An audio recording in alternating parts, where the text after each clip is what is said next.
Aiden! Aiden!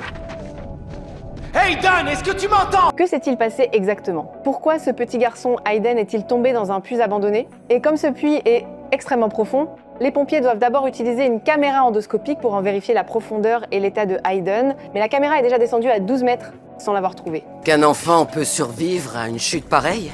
Le puits est étroit, alors avec les frictions, la chute est ralentie.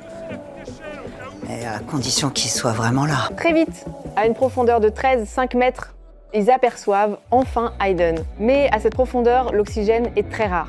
Aiden est coincé fermement dans le puits. Sa respiration est faible. La situation est extrêmement critique. Aiden est encore trop jeune et fragile. Il ne pourra pas survivre longtemps dans un tel environnement.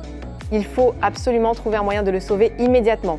Mais l'ouverture du puits est trop étroite. Un adulte ne peut tout simplement pas y passer. Alors, comment le sauver? Les pompiers se rassemblent et commencent à discuter d'un plan de sauvetage. Ils découvrent qu'à 15 mètres sous le puits se trouve une rivière souterraine. Et cette rivière mène directement à un réservoir. Mais le garçon est coincé à 14 mètres. S'il descend encore d'1 mètre... Cependant, ce système souterrain est très ancien. Il n'existe aujourd'hui aucune carte détaillée. Il est donc impossible de passer par la rivière souterraine pour intervenir.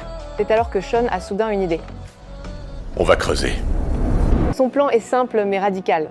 Il propose de forer un trou parallèle à côté du puits. Une fois les 13-5 mètres atteints, un pompier descendra pour creuser jusqu'à l'endroit où se trouve Aiden. Vous imaginez la distance à parcourir à 15 mètres de profondeur? Si on creuse le tunnel trop près, on risque de compromettre l'intégrité de la structure du puits. Et toute la structure pourrait s'effondrer. Juste au-dessus du gamin.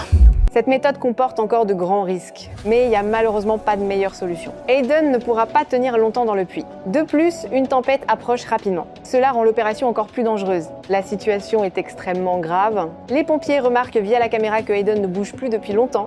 Ils pensent qu'il s'est endormi à cause du froid et du manque d'oxygène. Mais dans ces conditions, il ne doit surtout pas s'endormir. Ils décident donc de descendre un talkie-walkie. Je vais pouvoir lui parler? Vous risquez de pas pouvoir l'entendre, mais normalement, lui vous entendra. Dites-lui simplement que vous êtes là et que les secours arrivent. Le plus important maintenant est de continuer à l'encourager. Le talkie-walkie est rapidement descendu à la bonne profondeur, mais un imprévu survient. À cause de la profondeur, il n'y a aucun signal. Ils doivent remonter légèrement l'appareil.